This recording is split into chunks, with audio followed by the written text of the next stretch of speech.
चलो ठीक है, रिकॉर्डिंग लगा दिया। हाँ, तो अब सुनो ध्यान से। बर्ड ले एग्स, एग्स देते हैं, ठीक है। ऐसा नहीं है कि कभी भी अंडे दे रहे हैं। अब जो हम लोग अंडे खाते हैं मुर्गी वाले, नेचुरल नहीं होते हैं, उनको फार्म में इंजेक्शन लगा के, मतलब की दवाइयां देके, उनको हार्मोन्स वगैरह देके, उनसे क्या करते हैं हम लोग, फोर्सफुली या आर्टिफिशियल तरीके से अंडे।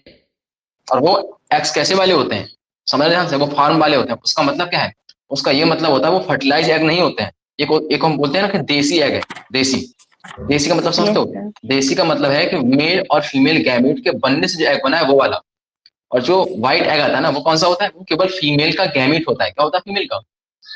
फीमेल गैमेट होता है। इसको कहाँ पे, वहां पे रख के उसको फार्मिंग करके वहां से उस चीज को लेते हैं। तो इसीलिए येलो एग अलग होता है, वो रेडिश होता है थोड़ा सा। अरे कौन सा होता है अपने पास फार्मिंग वाला, जो व्हाइट कलर का होता है, वो बस कुछ नहीं था, फीमेल लेडी का क्या होता है, ओवम होता है एक तरीके से। ठीक है, तो चलो कभी कभी चलिए। एक के अंदर से क्या? रेड रेड ब्लड क्यों आ जाता है? कौन से वाले से? व्हाइट वाले से। व्हाइट वाले? मुझे यस तो ऐसा सर। कुछ नहीं पता, मैंने तो कभी नहीं देखा। मेरे घर में बहुत बार निकल चुका है।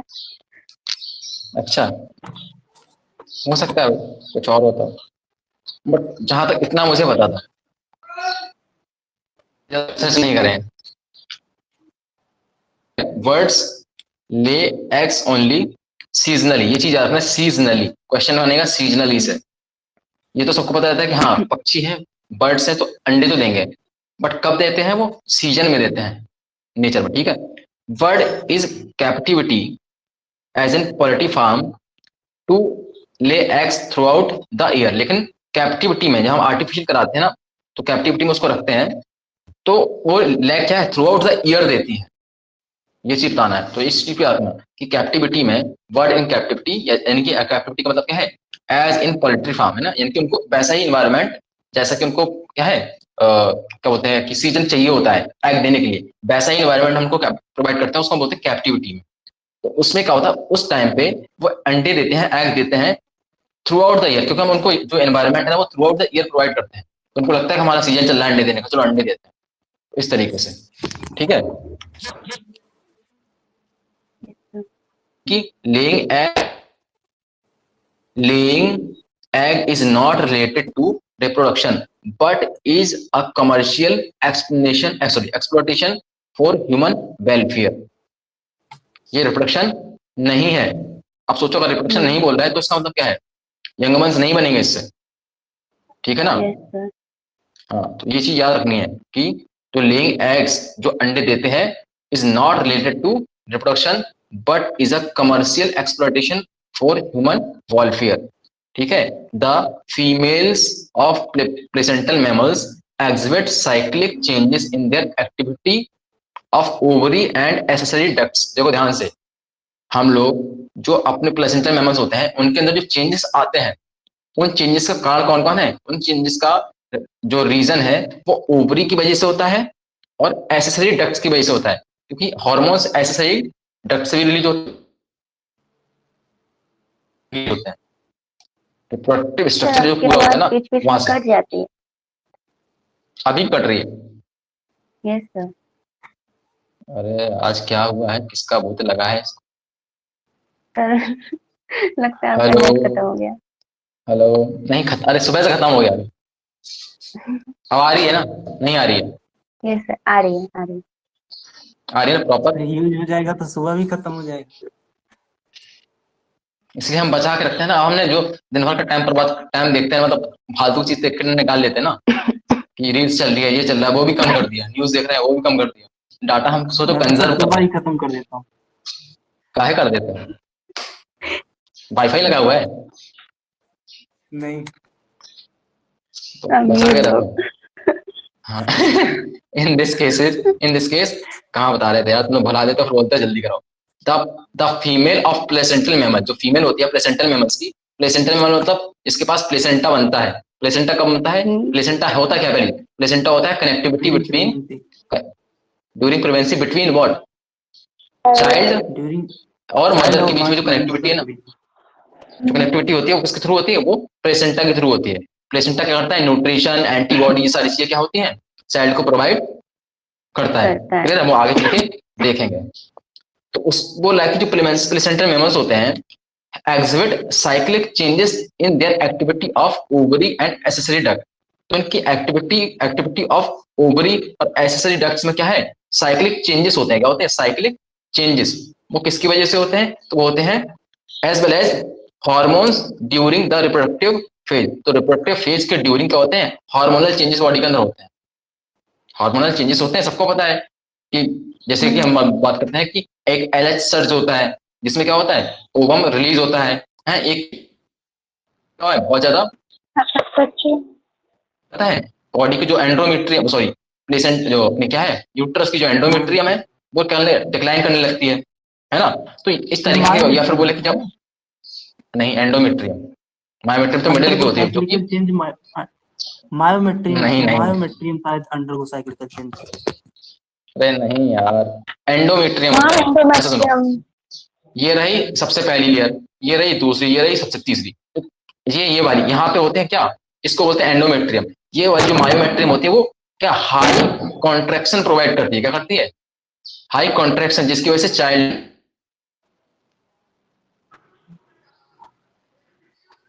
एंडोमेट्रियम में ही क्या होता है, प्लेसेंटा। ओ हेलो, आई नहीं आई, अब आई। सर आवाज कट रही है बीच बीच में। अभी भी कट रही है यार आवाज, क्या मतलब है इसका। नजर लग गई किसी की नजर लग गई। इतनी बढ़िया क्लासेस चल रही थी। काला टीका इतना लगा मैं एक दीजिए बार सर। नेटवर्क को फिर से पूरा, मैं आ रहा हूँ, रुकना यहीं पे, जाना मत कहीं। ठीक है।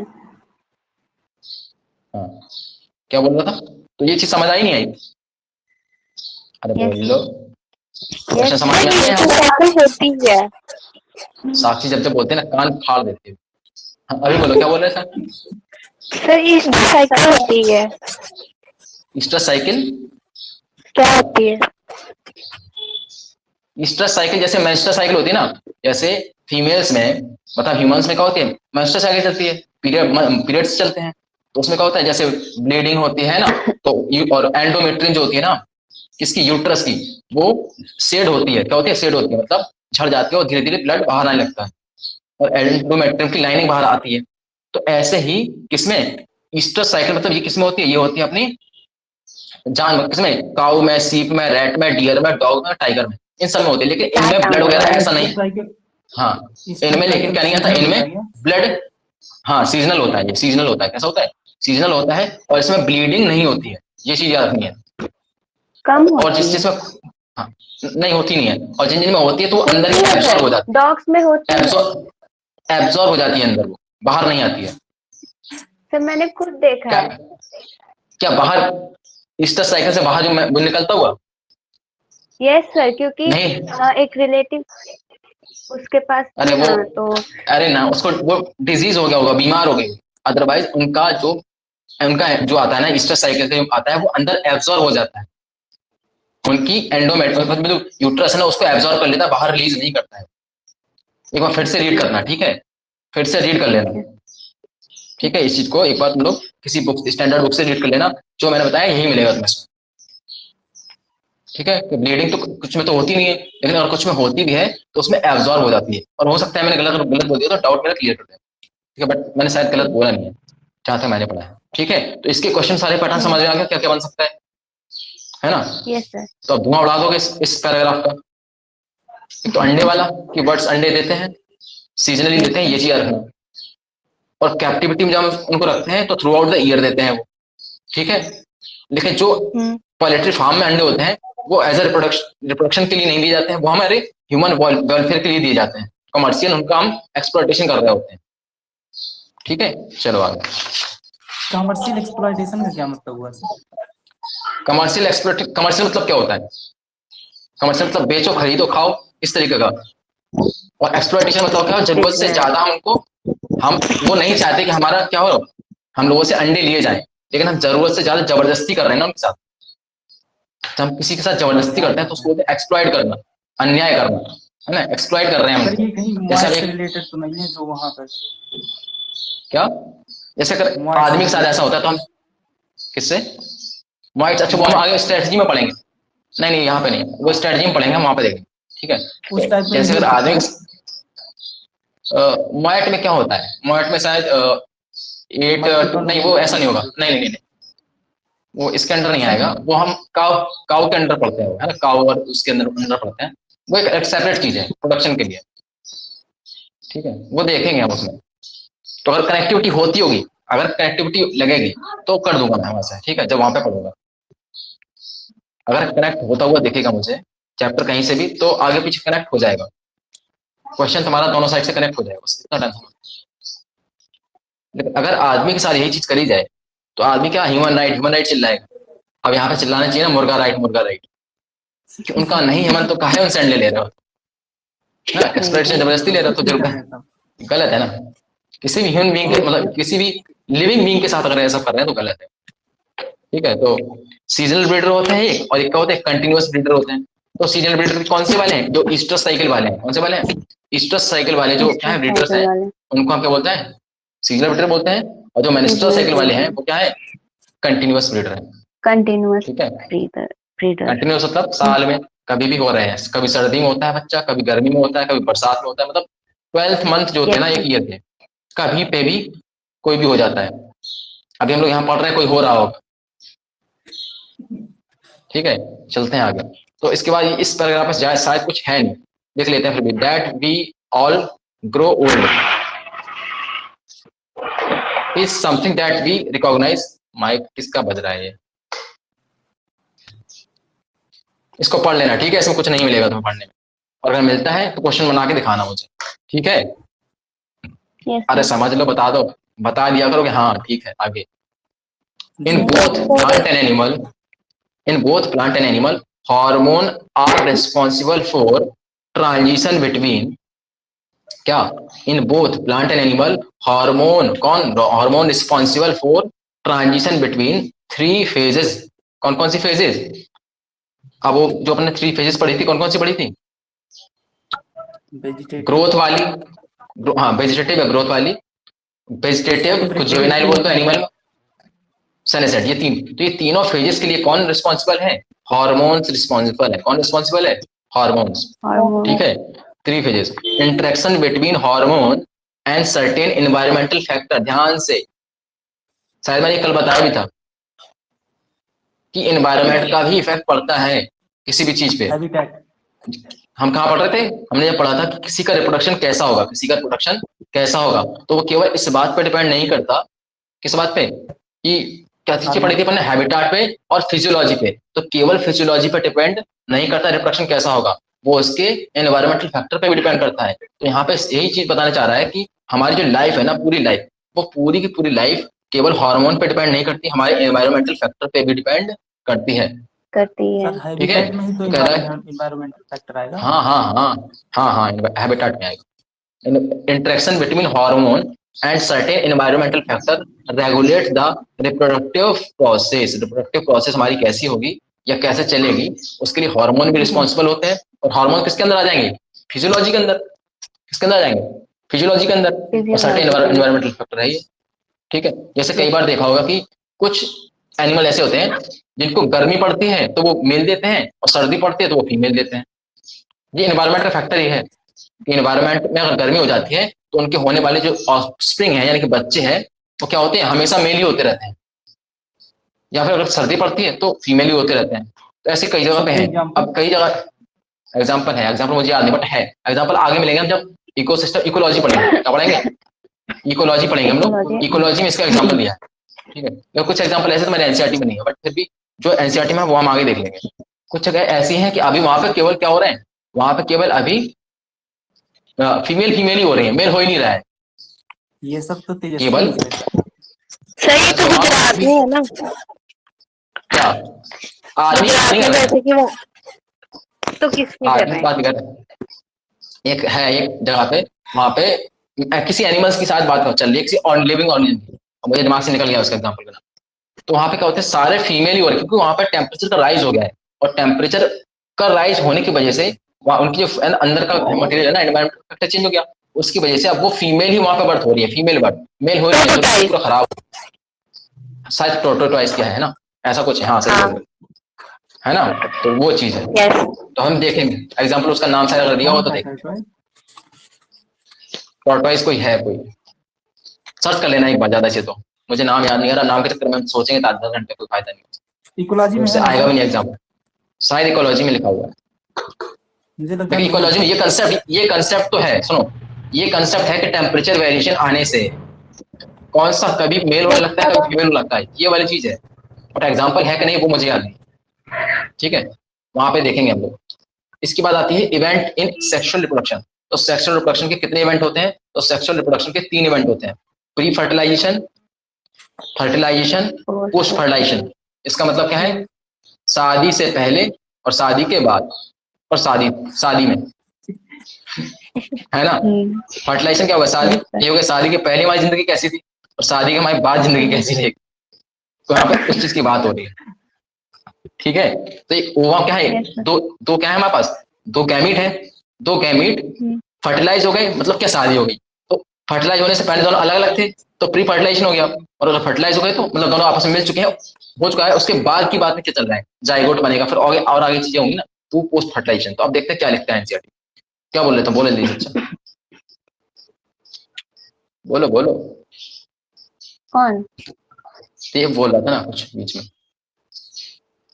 सर फर्टिलाइजेशन मीन शादी कैसे? अरे अरे एग्जाम्पल के लिए दिया, फर्टिलाइजेशन मतलब क्या होता है? तो गैमीट का आपस में फ्यूज होना, तो गैमीट का आपस में क्या होना? फ्यूज होना, तो उसको फर्टिलाइजेशन बोलते नहीं बोलते हैं? तो अगर दोनों ऐसे अलग अलग घूम रहे हैं, मजे से अलग अलग घूम रहे हैं, तो क्या वो शादी से पहले की चीज होगी ना, प्री फर्टिलाइजेशन, है ना। और उसके बाद क्या, फर्टिलाइजेशन, दोनों की शादी हो चुकी है, अब वो जाइगोट बना चुके हैं, और उसके आगे और भी बहुत सारी प्रोसेस होती है, तो क्या हो गया? Post fertilisation. समझाने के लिए एग्जाम्पल दिया था, तो लिटरली नहीं लिया उसको, तो भाई इसका मतलब ऐसे कैसे? प्री फर्टिलाइजेशन इवेंट में देखो क्या होता है, these includes all the event of sexual reproduction prior to the fusion of gamete। ये क्या है? prior to the fusion of gamete के पहले वाला जो क्या है इवेंट है, उसको हम क्या बोलते हैं? प्री फर्टिलाइजेशन बोलते हैं। समझ रहे हो ना क्या? कि प्रायर टू फ्यूजन वाला जो क्या है इवेंट, फ्यूजन नहीं हुआ है, फ्यूजन से पहले वाला जो क्या है इवेंट था, उसको हम बोलते हैं क्या? Pre fertilisation. प्री का मतलब क्या होता है? पहले, किसी चीज से पहले, ठीक है। तो इससे पहले कौन कौन से इवेंट होते हैं? तो बोला है कि इससे पहले 2 इवेंट होते हैं प्री फर्टिलाइजेशन के। कितने इवेंट हैं? 2 इवेंट हैं। कौन कौन से? एक होता है हमारे पास गैमीटोजेनेसिस। क्या होता है? गैमीटोजेनेसिस। मैं तुमने अगर ध्यान दिया हो ना, तो मैं किसी भी चीज का सिंगल डेफिनेशन बताता हूँ, मतलब 2 वर्ड की डेफिनेशन, 2-3 वर्ड की, बाकी जो एनसीईआरटी में लिखा है वो पढ़ते हैं हम लोग। गैमेटोजेनेसिस का सिंपल मतलब होता है गैमीट का फॉर्मेशन। इसका फॉर्मेशन, गैमीट का फॉर्मेशन। गैमीट में फॉर्मेशन क्या हो सकता है? एक मेल गैमीट बनेगा और एक फीमेल गैमीट बनेगा। क्या बनेगा? एक मेल गैमीट और एक फीमेल गैमीट। तो गैमीट का मतलब क्या होता है? Formation of gamete. क्या होता है? Formation of gamete. अब एक्चुअल में गैमीट होता कुछ नहीं, गैमीट का एक सेल है, एक तरीके से। क्या है? सेल है। कैसी सेल है? हैप्लॉइड सेल है। कैसी सेल है? Haploid cell. हैप्लॉइड। कैसी सेल है? हैप्लॉइड है, यानी कि उसके पास क्या है? n नंबर ऑफ क्रोमोसोम है, और डीएनए भी उसके पास कितना है? उतना ही है। आधा डीएनए होता है, मतलब डीएनए का आधा अमाउंट होता है, और n क्रोमोसोम के ऊपर होता है। जैसे हमारे पास 2n क्रोमोसोम होते हैं, ठीक है, तो वो हम जेनेटिक्स में ज्यादा अच्छे से समझेंगे। उसके बाद एक चीज और आती है गैमीट ट्रांसफर। क्या आती है? Gamete transfer. गैमीट ट्रांसफर मतलब क्या है? जेनेटिक भी जो, समझाते चलिए। हाँ हाँ, अभी नहीं करेंगे यार, अभी सारा मिक्स हो जाएगा, तुम बोलोगे इतना टाइम लग रहा है इस चैप्टर में। देर समझ रहे हो ना? देर तो लगता है, अभी पूरा बुक पढ़ के अभी एनटीए का पेपर लेकर के बनाना स्टार्ट कर देगा। थोड़ा सा पेशेंस रखो यार, हम सब करेंगे, लिंक भी कर देंगे इसको, ऐसा नहीं कि लिंक नहीं करेंगे, लेकिन टाइम से। देखो ये छोटा चैप्टर मानते हैं इसको, जेनेटिक्स को बड़ा चैप्टर मानते हैं, तो छोटे चैप्टर की चीजें बड़े चैप्टर में कनेक्ट करेंगे, बड़े चैप्टर की चीजें छोटे चैप्टर में कनेक्ट नहीं करेंगे। ये चीज समझो थोड़ा सा। जो एक जिसका वेटेज है ना, दुनिया दुनिया मैं बता रहा हूँ ना, दुनिया बड़े लोगों के आसपास चलती है, छोटे लोगों के आसपास नहीं। तो चैप्टर जेनेटिक्स एक हाई वेटेज चैप्टर है, और एक कंसेप्चुअल चैप्टर है। तो जी आसपास जितनी छोटी मोटी चीजें लगती है ना, हम इन सब चीज को उसमें कनेक्ट करेंगे, ना कि उसके कंसेप्ट को इसमें कनेक्ट करेंगे। थोड़ा समझो, बातों को समझने की कोशिश करो।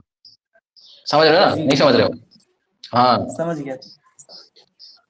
तो अब क्या है, गैमेटोजेनेसिस एक प्रोसेस है और एक गैमेट ट्रांसफर है। गैमेटोजेनेसिस में केवल गैमेट का बनना, ठीक है। गैमेट कैसे बनेगा वो भी हम समझेंगे।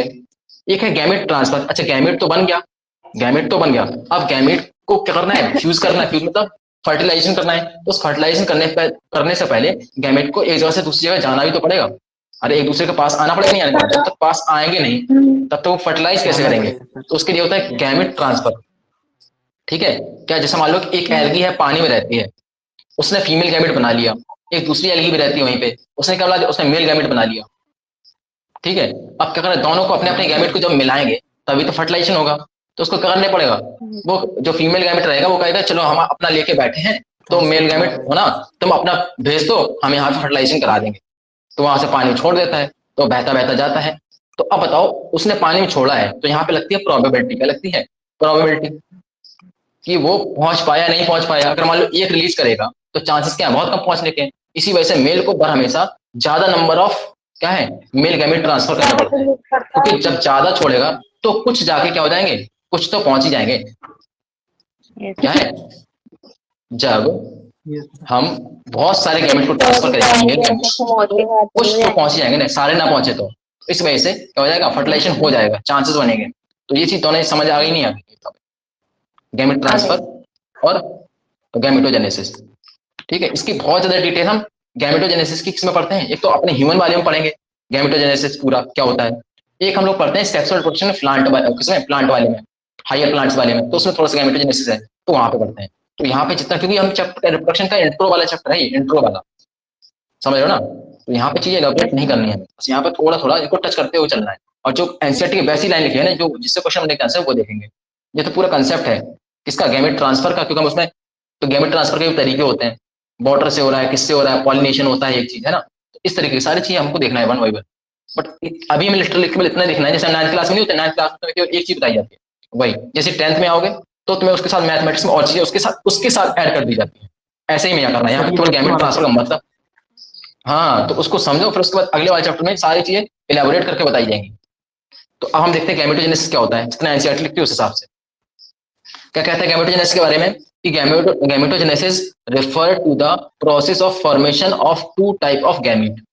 क्या है, देखो सेक्सुअल रिप्रोडक्शन में कितने पेरेंट्स चाहिए, 2 पेरेंट्स चाहिए। किसको ये तो नहीं लगता कि 5 पेरेंट्स चाहिए उसके लिए, सेक्सुअल रिप्रोडक्शन के लिए। सेक्सुअल रिप्रोडक्शन के लिए कितने पेरेंट्स चाहिए, 2 पेरेंट्स चाहिए, एक मेल चाहिए एक फीमेल चाहिए, 75 तो चाहिए नहीं है। इसका मतलब है अगर 2 में क्या है, हाँ हाँ 2 ही कंपल्सरी है। 2 से ज्यादा करने का मतलब कंपल्सरी क्या है, ये थोड़ी सी मोरालिटी भी है और जरूरी है। हाँ जरूरी है। अब कुछ एग्जांपल इसके मिलते हैं जैसे पार्थेनोजेनेसिस वगैरह, तो उस पे मत जाओ कि ना, कि मेल गैमेट से ही क्या हो गया, ऑर्गेनिज्म बन गया। जैसे डिफिनीशन में शायद ये है कि 2 अपोजिट गैमेट्स का मिलना जरूरी है, ना कि सेक्स का। अपोजिट गैमेट कहाँ से आएंगे, 2 अपोजिट फ्लावर, मतलब प्लांट की हम बात करेंगे, 2 अपोजिट फ्लावर से आएंगे, या एक ही, जैसे हम अब इसमें कंडीशन है ना कि फ्लावर हो सकता है कि वो कैसा है, मोनोथीसियस है, जैसे हम पढ़ते हैं बाइसेक्सुअल फ्लावर है या यूनिसेक्सुअल फ्लावर है, वो सारी चीजें देखनी पड़ती हैं। तो एक्चुअल में देखो तुम एक चीज तो क्लियर हो जाएगा, वो एक्सेप्शन हो सकते हैं। हाँ तो कुल मिला के कहने का मतलब यह है कि कम से कम सेक्सुअल तो डिफाइन करेंगे ना कि बाइसेक्सुअल है यूनिसेक्सुअल है, तो उसके पास गैमेट तो 2 बनेंगे ना। अब ऐसा हो सकता है देखो कि एक आदमी के पास ही दोनों सेक्स हो जाए, एक आदमी के पास दोनों, उसके पास मेल भी है उसके पास फीमेल सेक्स भी है, तो अपना वहीं से ओवम बना लेगा एक जगह से। जैसे केचुआ की बात करते हैं, केचुआ के पास क्या है, केचुआ अपना ही क्या बनाता है, एक जगह से ओवम बना लेता है, एक जगह से क्या बना लेता है, स्पर्म बना लेता है, और आपस में उनका फ्यूजन करा लेता है। तो कुल मिला के कहने का मतलब है क्या, उसके पास 2, मतलब हो सकता है कि 2 आइडेंटिटी सेपरेट ना हो, लेकिन क्या उसके पास 2 सेक्सेस तो सेपरेट होंगे नहीं होंगे, 2 सेक्सेस तो सेपरेट होंगे नहीं होंगे। तो इस तरीके से हो सकता है कि 2 इंडिविजुअल ना लगे, कोई कई जगह पे 2 इंडिविजुअल ना लगे।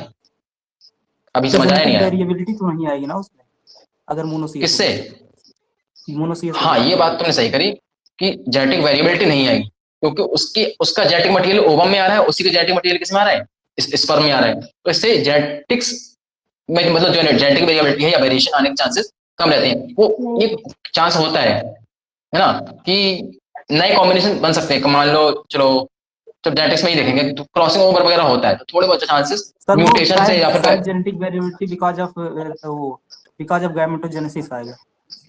हाँ हाँ हाँ, वो थोड़ा सा आ सकता है, क्रॉसिंग ओवर वगैरह होता है तो थोड़ा सा नया कॉम्बिनेशन बनने के चांसेस रहते हैं।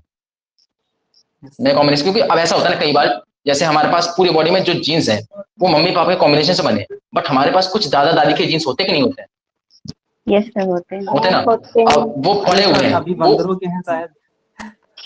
तो अपने पास सबके हैं, कहने का मतलब हमारे पास हमारे दादा दादी एंसेस्टर के के तो होंगे। होते हैं, दादा दादी के होते हैं, नाना नानी के साइड के भी जीन्स होते हैं।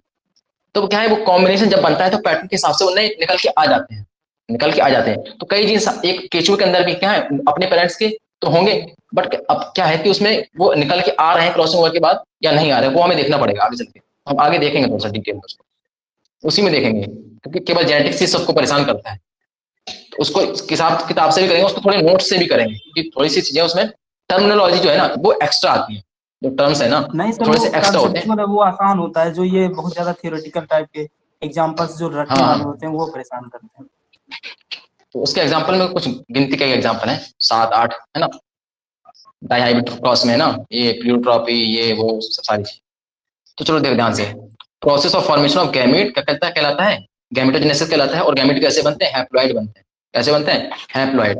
एक नॉर्मल सेल के पास 2n डीएनए होता है, कितना दिख रहा है, नहीं दिख रहा है, नहीं दिख रहा है, डीएनए का अमाउंट कितना होता है, 2n होता है। लेकिन एक हैप्लॉइड सेल के अंदर n अमाउंट ऑफ डीएनए होता है, कितना amount of, n amount of DNA होता है। सही है बात, ठीक है, इसका मतलब इसका आधा कर दिया। सर इसमें जीनोम किसको एक कहते हैं, दोनों को या किसी एक को? जीनोम, दोनों में ही क्या है, जीनोम है, इसमें नहीं भी सर, जीनोम शायद है, वो इसमें शायद जीनोम को टोटल अमाउंट। जीनोम जो हैप्लॉइड कंटेंट होता है उसको कहते हैं। अरे यार ये पढ़ाने कौन देगा आज मुझे, इसको सब कुछ अभी चाहिए। जीनोम यार होता है हमारा टोटल कंटेंट ऑफ जो डीएनए ना, जो टोटल कंटेंट है जीन्स का, उसको हम जीनोम बोलते हैं। सर सोमैटिक सेल का किसी या भी फिर ये सोमैटिक सेल का या फिर गैमेटिक सेल का? जीनोम तुम्हारे पूरे बॉडी में है ना, पूरी हर सेल्स के पास क्या हमारे जीन्स होते हैं। अब वो जीन्स डिफरेंट सर डिफरेंट जो टाइप के होते सोमैटिक हैं। सेल होता है उसमें डिप्लॉयड कंटेंट होता है ना, जैसे एक ही जैसे हाँ हाँ, अरे यार ये बताओ, हमारे सोमैटिक सेल्स में 2n है, डीएनए नहीं है कि नहीं है, सोमैटिक सेल्स में है। अच्छा हमारे टेस्टिस की सेल में बताओ कौन सा कौन सा मतलब 2n होगा या n होगा टेस्टिस में? दोनों होगा दोनों कहाँ कहाँ दोनों होगा? सर। स्पर्मेटोगोनिया में टेस्टिस, 2n होगा और सेकेंडरी अरे मैं बोल रहा हूँ टेस्टिस, स्पर्मेटोगोनिया टेस्टिस जो बना हुआ है उसमें कितना होगा? सोमैटिक ही होगा। उसमें 2n, हाँ 2n होगा ना। उसमें जब स्पर्मेटोगोनिया बनेगा उसके बाद जब उसमें गैमेटोजेनेसिस होगा तो स्पर्मेटोगोनिया से फिर जाके n टाइप के दो वो बनेंगे, समझ रहे हो ना, दो हैप्लॉइड गैमेट बनते हैं। सर तो ये वहां पे भी क्या क्वेश्चन है, था कभी, प्रीवियस ईयर क्वेश्चन है शायद जीनोम वाला। चलो देख लेंगे ठीक है। बट अभी तो तुम्हें हाल फिलहाल में कितना याद रखना है कि गैमेट केवल हैप्लॉइड होते हैं, इतना। गैमेट कैसा होता है, हैप्लॉइड। गैमेट हमेशा ही हैप्लॉइड मिलेगा, ये डाउट दिमाग में नहीं रहना चाहिए।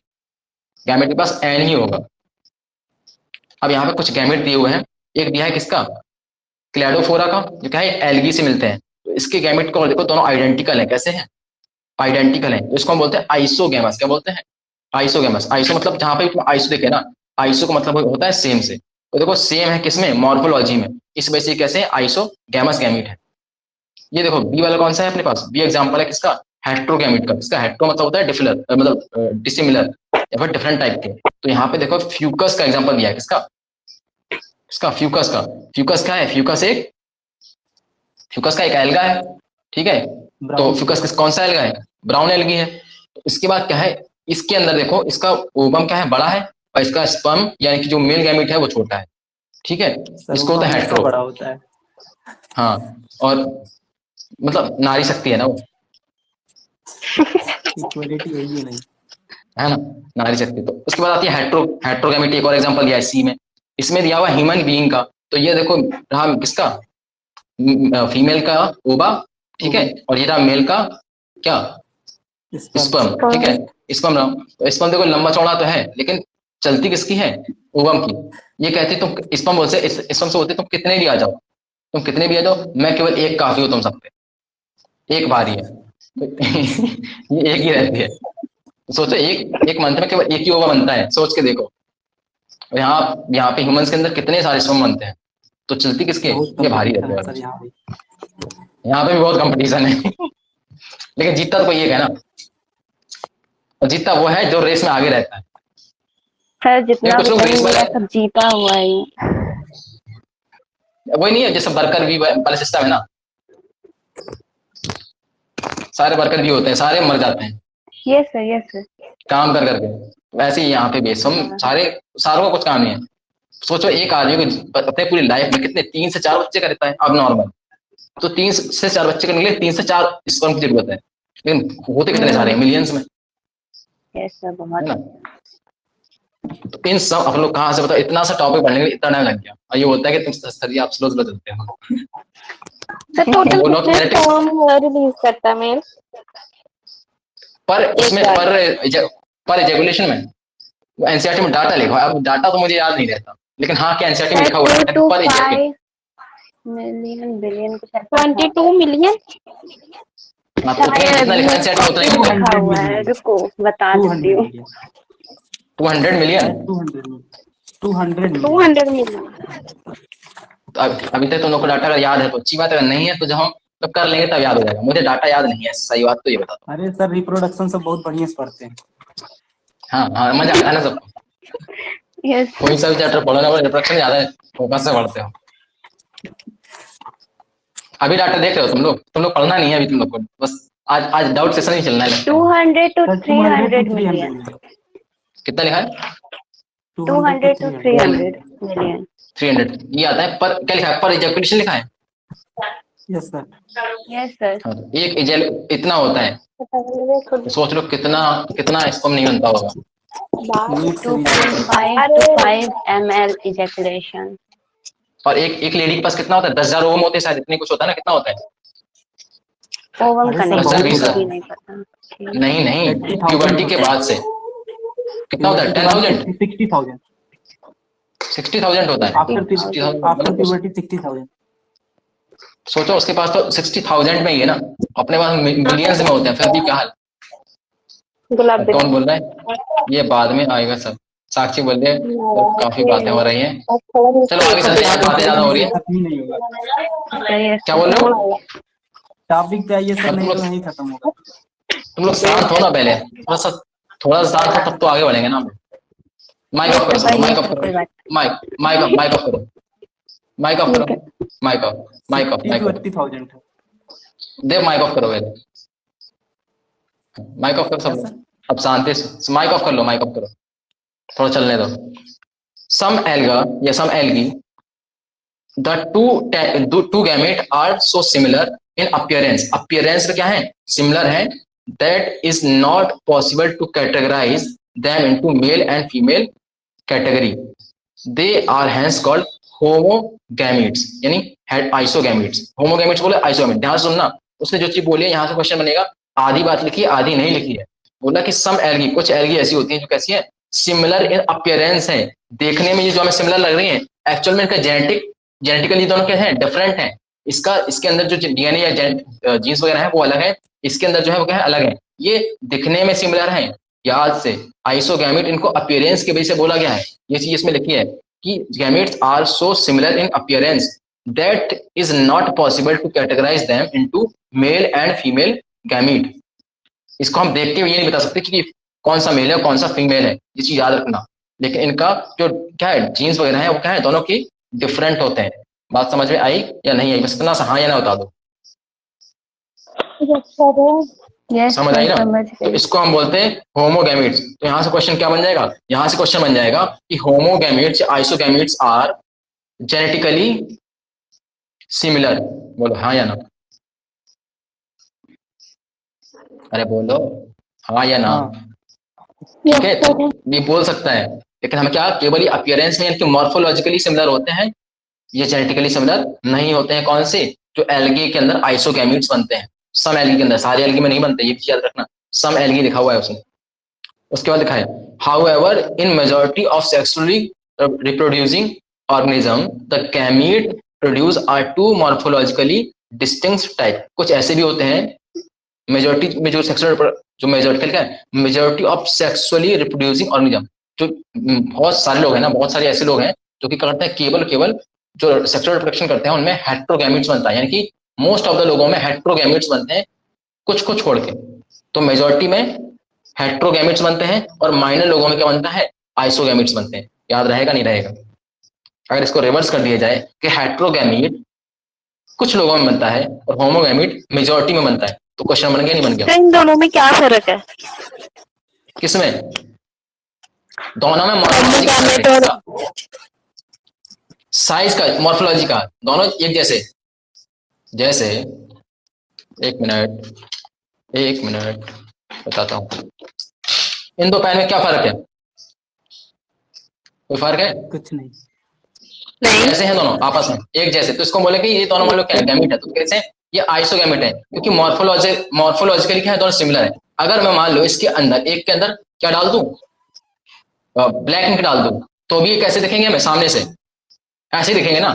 तो ये मॉर्फोलॉजिकली सिमिलर दिख रहे हैं, इसलिए हम इनको क्या बोलते हैं, बाहर से दिखने के बाद सिमिलर दिख रहे हैं तो हम इसको बोलते हैं ये आइसोगैमिट है। क्या है दोनों?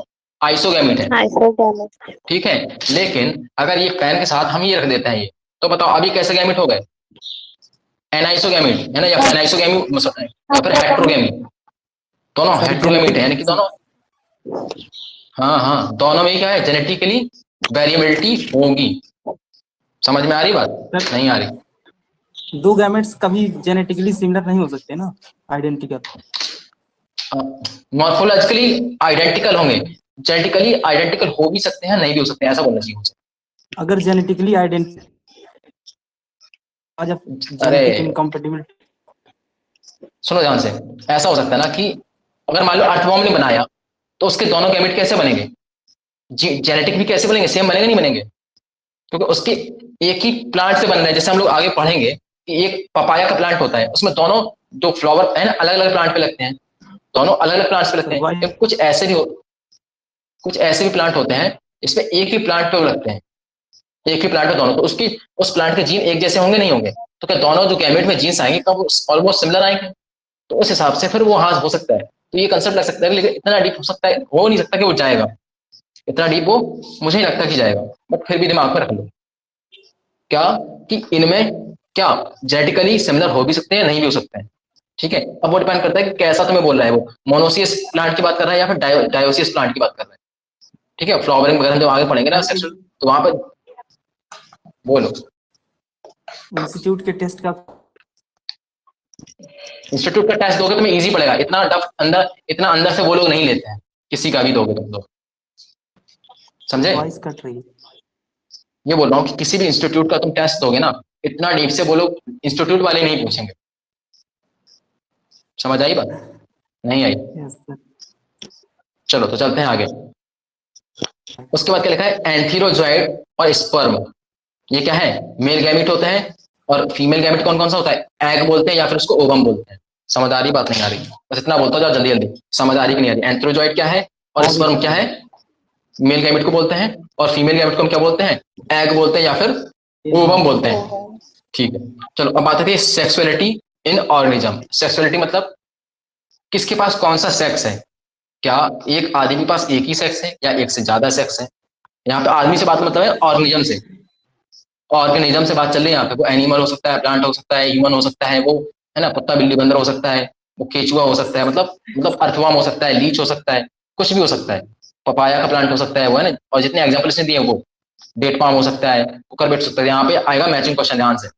तो हम इन सब की बात कर रहे हैं, इनमें हमें ये देखना है कि कौन सा कैसा होता है, मतलब किसके पास सेक्स कौन कौन सा हो सकता है। क्या कोई ऐसा है जिसके पास एक ही सेक्स है, या कोई ऐसा है जिसके पास दो दो सेक्स है, वो सारी चीजें। तो क्या लिखा है, generally involve the fusion of gamete from different individual. Generally क्या लिखा है इसमें, generally involve the fusion of gamete from two different individual, यानी कि मोस्ट ऑफ द केसेस में ऐसा ही होता है। कैसा होता है कि हमें दो इंडिविजुअल चाहिए, but this is not always true. जितनी देर से हम लोग बहस कर रहे हैं ना, वो यहाँ पे लिखा हुआ था।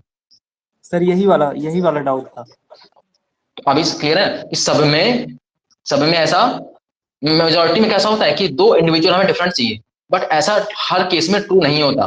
जैसे कि बताया था किसमें, जैसा आपने अर्थवॉर्म के केस में, या फिर हमारा एक प्लांट होता है पपाया, डेट फॉर्म साइज में लिखा हुआ है पपाया, पपाया नहीं सॉरी, कोकरबेट्स, कोकोनट और इसमें कोकरबेट्स में और कोकोनट में, तो वो नीचे लिखा हुआ आगे देखेंगे हम लोग।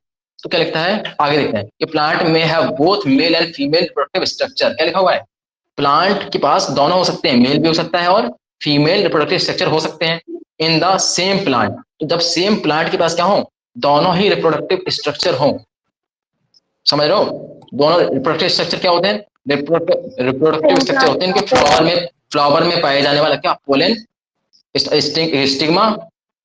स्टिग्मा और जो स्टाइल होता है, ठीक है, जिसमें एक में पोलिनर पाए जाते हैं और एक क्या होता है, हाँ कार्पल और पिस्टल बोल सकते हैं, कार्पल और क्या बोल सकते हैं, स्टैमन और पिस्टल, हाँ स्टैमेन और पिस्टल बोल सकते हैं उसको, ठीक है। तो दोनों वही उसी की बात कर रहे हैं, अगर सेम प्लांट है तो उसको बाइसेक्सुअल बोलते हैं, और अगर क्या दोनों डिफरेंट प्लांट पे हैं रिप्रोडक्टिव स्ट्रक्चर तो हम उसको यूनिसेक्सुअल बोलते हैं। क्लियर है, बाई का मतलब दोनों और सेक्सुअल मतलब रिप्रोडक्टिव स्ट्रक्चर से यहाँ पे। तो अगर सेम प्लांट दोनों कहाँ है, सेम पे होते हैं तो उसको बाइसेक्सुअल बोलते हैं, और यूनि का मतलब होता है वन, मोनो, ठीक है। इसका मतलब क्या है कि अगर दोनों ही कहाँ है, अलग अलग है, अलग अलग सेपरेट है, तो हम उसको बोलते हैं डिफरेंट प्लांट पे है तो यूनिसेक्सुअल, ठीक है। जैसे हम बोले कि बताओ तुम कैसे हो, तुम लोग कैसे हो, यूनिसेक्सुअल हो बाइसेक्सुअल हो, यूनिसेक्सुअल है, यानी कि हमारे पास हम एक ही सेक्स होता है, जिसके पास एक सेक्सुअल है वो यूनिसेक्सुअल है। इसका मतलब जिसके पास एक है, यानी कि क्या दोनों डिफरेंट जगह पे, अगर दोनों सेक्स की हम बात करेंगे तो दोनों डिफरेंट प्लांट पे होंगे, फिर दोनों डिफरेंट प्लांट पे होंगे, ठीक है, तो वो यूनिसेक्सुअल हो गया। सेवरल फंजाई प्लांटी होमोथैलिक होते हैं, क्योंकि देखो ध्यान से, हम लोग फंजाई के केस में और कुछ प्लांट्स के केस में जो उनका बॉडी होता है ना उसको थैलस बोलते हैं, क्या बोलते हैं, थैलस। खासकर एल्गी एल्गी एल्गी के केस में हम उसकी बॉडी को क्या बोलते हैं, थैलस बोलते हैं, ठीक है। और फंजाई को भी इस वजह से क्या बोल दिया कि हमने इनको नाम दिया है कि कुछ में क्या है, several fungi and plants term as homothallic और एंड मोनोसियस। थैलस बोलते हैं क्योंकि में रूट स्टेम लीफ डिफाइंड नहीं होते हैं, अनडिफरेंशिएटेड हाँ अनडिफरेंशिएटेड होते हैं, डिफरेंशिएटेड नहीं होते हैं। मतलब हम ये नहीं कह सकते, हम ये देख के नहीं कह सकते कि इनके अंदर रूट कौन सी है, स्टेम कौन सी है, और ये सब चीजें हम डिफाइन नहीं कर पाते, ठीक है। तो वो होमोथैलिक हो गया, हाँ। तो क्योंकि वो लोअर रहते हैं ना, लोअर प्लांट मतलब प्लांट किंगडम के अंदर सबसे लोअर आते हैं, ठीक है। तो होमोथैलिक या मोनोसियस, अच्छा होमोथैलिक का मतलब एक ही थैलस के ऊपर दोनों हो, ऐसे कुछ होगा ना। और मोनो मतलब क्या होता है, मोनो मतलब होता है सिंगल, और सीएस मतलब यहाँ से बॉडी से, अगर सिंगल बॉडी के ऊपर दोनों है, सिंगल बॉडी के ऊपर क्या है, दोनों सेक्स पाए जा रहे हैं तो उसको मोनोसियस बोलते हैं। क्लियर है, are use to denote bisexual condition. Bisexual में मतलब क्या होता है, दोनों सेम प्लांट पे हो तो तुम बाइसेक्सुअल बोल लो, तुम होमोथैलिक बोल दो, या फिर तुम मोनोसियस बोल दो, इन तीनों का मतलब क्या है, सेम ही है। क्या है, सेम ही है, थोड़ा सा डिफरेंस आता है, हम किसी चीज को फ्लावर के लिए बोलते हैं और किसी चीज को हम पूरी प्लांट बॉडी के लिए बोलते हैं, वो हम थोड़ा सा आगे डिफाइन करेंगे जब हम सेक्सुअल रिप्रोडक्शन ही पढ़ेंगे तभी करेंगे। अभी तुम लोग पूछोगे नहीं बताएंगे, तुम नहीं तो टाइम अमा खाओगे फालतू में दिमाग को। अभी तुम लोग क्या समझो कि होमोथैलिक का मतलब, मोनोसियस का मतलब और बाइसेक्सुअल का मतलब क्या है, अलग अलग मतलब क्या है, सेम होता है, यानी कि इनका मतलब क्या है, कि सेम प्लांट पे ही, ये मान लो हमारे पास एक रहा प्लांट, इस प्लांट के ऊपर क्या है, इस प्लांट, ये कैसा आदमी जैसा प्लांट बना दिया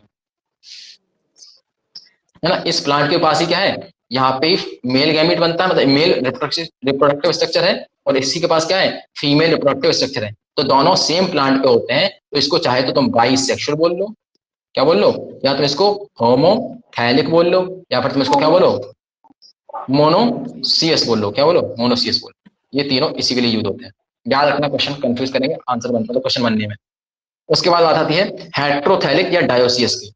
तो हेट्रोथैलिक और डायोसियस का मतलब क्या है, हेट्रो मतलब डिफरेंट, ठीक है, तो दो डिफरेंट प्लांट के ऊपर क्या है, सेक्सेस प्रेजेंट है। तो मान लो अगर इस प्लांट के ऊपर एक है मेल बनता है, तो दूसरे प्लांट के ऊपर क्या होगा, फीमेल बनता है। समझ आ रही बात, तो ये कैसे हो, ये दोनों डिफरेंट पे मिलता है तो उसको बोलते हैं हेट्रोथैलिक, या फिर इसको एक और नाम देते हैं डायोसियस। डायोसियस क्या बोलते हैं, डायोसियस। तो यहाँ पे डायोसियस का मतलब क्या है, ये सबको कंफ्यूज करते हैं, थोड़ा ध्यान से करना है इसको। इसके क्वेश्चन बनाएंगे, क्वेश्चन इसको ध्यान से करना, गलत हो जाते हैं क्वेश्चन, सबसे गलत होते हैं। हेट्रो मतलब क्या होता है, ठीक है, एक घर। हाँ ठीक है, चले आगे। अरे बोले जल्दी से, आज क्लास बहुत स्लो चली है, आज से ज्यादा स्लो चली है।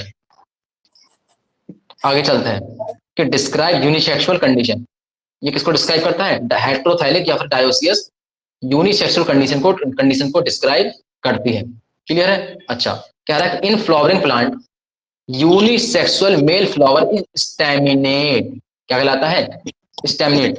यूनिसेक्सुअल फ्लावर जो होता है ना, उसको हम क्या कहते हैं, स्टैमिनेट कहते हैं। यानी कि इसका मतलब क्या है कि एक ही सेक्स पाया जा रहा है, कौन सा वाला, मेल। अगर फ्लावर पे मेल पार्टी रिप्रोडक्टिव स्ट्रक्चर पाया जा रहा है तो हम इसको स्टैमिनेट कहते हैं। क्या कहते हैं? स्टैमिनेट। और अगर फ्लावर के ऊपर केवल क्या है, फीमेल रिप्रोडक्टिव पार्ट ही पाया जाता है तो हम उसको पिस्टिलेट बोलते हैं। क्या बोलते हैं उसको? पिस्टिलेट बोलते हैं। पिस्टिलेट कब बोलते हैं? मान लो एक फ्लावर ही है हमारे पास, ये फ्लावर मान लो, फ्लावर मान लो। अगर मैं इसके पास केवल क्या है, इसके पास स्टेमन अकेला है, फ्लावर के पास पिस्टल नहीं है, तो ये कैसा कहलाता है, ये कहलाता है स्टैमिनेट। यानी कि यूनिसेक्सुअल फ्लावर है। क्या है ये फ्लावर? कैसा है? यूनिसेक्सुअल फ्लावर है और इसके पास केवल क्या है, स्टेमन है। तो इस वजह से हम इसको बोलते हैं कि स्टैमिनेट है। कैसा है? स्टैमिनेट है। मान लो ये फीमेल फ्लावर है, फीमेल फ्लावर होने का मतलब क्या है, इसके पास केवल और केवल क्या है, पिस्टल है। क्या है? केवल पिस्टल। पिस्टल क्या होता है? पिस्टल होता है फीमेल रिप्रोडक्टिव पार्ट। पिस्टल बोल लो या कार्पल बोल लो, ठीक है। अब चलते हैं आगे। In some flowering plant both male and female flower में be present on same individual. अब ध्यान से समझना, क्या कि अगर फीमेल फ्लावर और मेल फ्लावर दोनों मेल फ्लावर और फीमेल फ्लावर में be present on same individual, अगर एक ही प्लांट के ऊपर प्रेजेंट है, एक ही प्लांट के ऊपर प्रेजेंट होते हैं तो उसको हम बोलते हैं मोनोसियस। यही बोल रहा था कि तुम्हें समझाऊंगा, तुम लोग वो मतलब वो कर जाओगे, गच्चा खा जाओगे। क्या कि अगर मेल और फीमेल फ्लावर, दो फ्लावर हो गए, मान लो एक ये फ्लावर हो गया, एक ये फ्लावर हो गया, दोनों सेपरेट है कि नहीं, बताओ। अब ये दोनों फ्लावर जाके अगर एक ही प्लांट के ऊपर है, क्या है, एक ही प्लांट के ऊपर होते हैं, तो उसको हम क्या कहते हैं, उसको हम कहते हैं मोनोसियस। क्या बोलते हैं उस प्लांट को? उस प्लांट को हम बोलते हैं मोनोसियस। तो मोनोसियस और डाइसियस हम किसके लिए, प्लांट्स के यूज करेंगे। यूनिसेक्सुअल और बाइसेक्सुअल हम लोग क्या करते हैं, फ्लावर्स को डिफाइन करने के यूज करते हैं। तो अभी हम यहाँ पे जो फ्लावर्स की हम बात कर रहे हैं, बताओ किस टाइप के फ्लावर की हम बात कर रहे हैं, यूनिसेक्सुअल या बाइसेक्सुअल? अरे बोलो, यहाँ पे हम लोग यूनिसेक्सुअल की बात कर रहे हैं। केवल एक ही फ्लावर के ऊपर क्या था, मेल पार्ट था, तो यूनिसेक्सुअल हुआ था। अगर मान लो दोनों ही हो जाते, एक ही फ्लावर के पास मेल पार्ट भी होता, फ्लावर और फीमेल पार्ट भी होता, तो वो फ्लावर कैसा होता, तो वो फ्लावर बाइसेक्सुअल फ्लावर होता। कैसा होता? तो समझ आ रहा नहीं है? तो अगर हमने अभी यूनिसेक्सुअल की बात कर रहे हैं, तो अगर यूनिसेक्सुअल में दोनों क्या है, हमारे पास दो यूनिसेक्सुअल फ्लावर हैं, दोनों अगर एक ही प्लांट के पास हैं, तो उसको हम क्या बोलते हैं कि वो मोनोसियस है। कैसी है? मोनोसियस है। और अगर दो सेपरेट प्लांट पे, एक प्लांट के ऊपर केवल क्या है, यूनिसेक्सुअल फ्लावर यानी कि स्टेमन वाला फ्लावर है, और दूसरे प्लांट के पास केवल पिस्टल वाला फ्लावर है, तो उसको हम क्या बोलते हैं, तो हम उसको बोलते हैं डायोसियस प्लांट। कैसा बोलते हैं? Dioecious plant. यहाँ पे एग्जांपल लिखें, ये बनेगा क्वेश्चन। क्या बनेगा? मोनोसियस प्लांट का मतलब समझो, मोनोसियस प्लांट का मतलब क्या है। एग्जांपल लिखा है कोकोरबेट्स एंड कोकोनट, दोनों सी से आ रहे हैं। किससे आ रहे हैं? सी से। और ये दोनों देखो किससे आ रहे हैं, पीपी से आ रहे हैं, डेट मतलब पपाया एंड डेट पॉम। तो डायोसियस में डी और डेट पॉम में डी आता है। और इस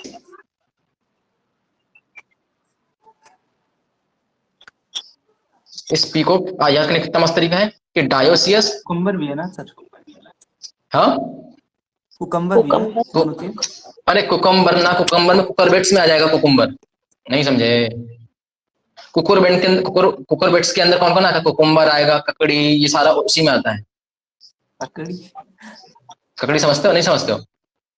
यस सुना है ना। अरे जो अभी तो पता नहीं, अब तो हर सीजन में आने लगी, वैसे तो गर्मी के सीजन में आता था। जैसे जैसे जैसे खीरा खाते हैं ना, खीरा समझते हो? खीरा कुकुम्बर को हम खीरा बोलते हैं। हाँ, कुकुरबेट्स के अंदर जो जो जो जो पानी की ना, पानी को हमारे वाटर को, मतलब वाटर हमारे अंदर बॉडी को हाइड्रेटेड रखता है ना, वो जो गर्मियों में यूज होते हैं उनको हम कुकुरबिट्स के अंदर डालते हैं, क्योंकि उनमें वाटर कंटेंट ज्यादा होता है। तो जो है ना वाटरमेलन कुकुरबिट्स भी के अंदर आता वही है साथ, इसमें? वाटरमेलन भी इसी के अंदर आएगा कुकुरबिट्स में। हम्म, समझ आ रहा नहीं आ रहा? आ गया सर, आ गया। हाँ तो बस इसमें ये सारे के सारे कुकुरबिट्स के अंदर आ जाएंगे। तो कुकुरबिट्स और कोकोनट, सी से ये दोनों हो गए। तो इसका ये किसका, ये मोनोसियस का एग्जाम्पल, मतलब ये मोनोसियस के एग्जाम्पल है।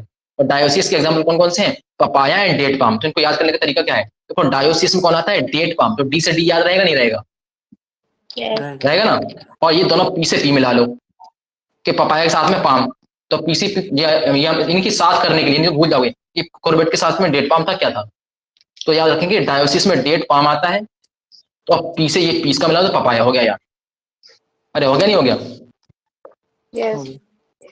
ठीक है, तो ये रहे इनके एग्जाम्पल। अब इसका मतलब समझ आया कि जैसे मोनोसिस प्लांट बोलेंगे, इसका मतलब क्या है कि दो डिफरेंट फ्लावर जो कैसे यूनिसेक्सुअल है, Complement plant। वो अगर सेम ही प्लांट पे, सेम प्लांट पे हैं, इसका मतलब कि अगर हम एक कुकुरबिट का प्लांट तुम लोगे ना, तो उस प्लांट के पास दोनों स्टेमिनेट और पिस्टिलेट वाले फ्लावर एक ही प्लांट के पास होंगे, एक ही प्लांट के पास होंगे। कोकोनट को तुम देखोगे तो उसके पास जो क्या होंगे, दो डिफरेंट टाइप के फ्लावर एक ही प्लांट के पास होंगे, तो उनको कहते हैं मोनोसियस प्लांट। लेकिन अगर हम बात करते हैं डायोसियस प्लांट की, तो इसमें क्या है, इसमें मेल जो क्या है स्टेमिनेट वाला फ्लावर है वो किसी एक प्लांट के ऊपर होगा, और जो दूसरा पिस्टिलेट वाला फ्लावर है वो किसी दूसरे प्लांट पे होता है।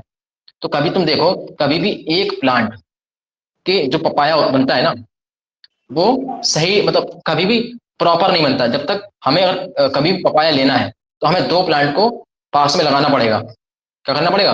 दो प्लांट को पास में लगाना पड़ेगा, क्योंकि क्योंकि जब वो आपस में ही करते करके बनाते हैं ना, तो उनका क्या बनता है, वो खराब बनता है पपाया, और वो जेनेटिकली स्टेबल नहीं होता, टूट के गिर जाता है। कभी भी अगर एक प्लांट कहीं पे लगा तुम देखना, उसमें कभी भी पपाया सही नहीं मिलेगा। समझे? क्योंकि इससे फ्रूट बनेगा ही नहीं, फ्रूट बनेगा ही नहीं। अब हो सकता है कोई मॉडिफाइड करके प्लांट ऐसा बना दिया जाए जिसमें दोनों फ्लावर निकलते हो, तो वो बात अलग है। ये सर सिंगल फ्रूटिंग प्लांट होगा लगाया उसमें उसमें? दोनों। अगर हाँ अगर कहीं अकेले पेड़ लगा दिया जाए उसका, तो फ्रूटिंग नहीं नहीं, होगा? अगर डायोसिस का प्लांट है, फ्रूटिंग हो सकता है, फ्रूटिंग हो सकता है, लेकिन उनका जो फ्रूट है ना वो स्टेबल नहीं होता, कभी पकेगा नहीं, कभी समय से पहले गिर जाता है, प्री मेच्योर, मतलब प्री मेच्योर फॉल हो जाता है उसका। समझ रहे हो ना? बहुत अच्छा डायोसिस है प्लांट सर, से केस में पता है। मैं ये नहीं बोल रहा कि सारे डेट पपाया के साथ ऐसा हो।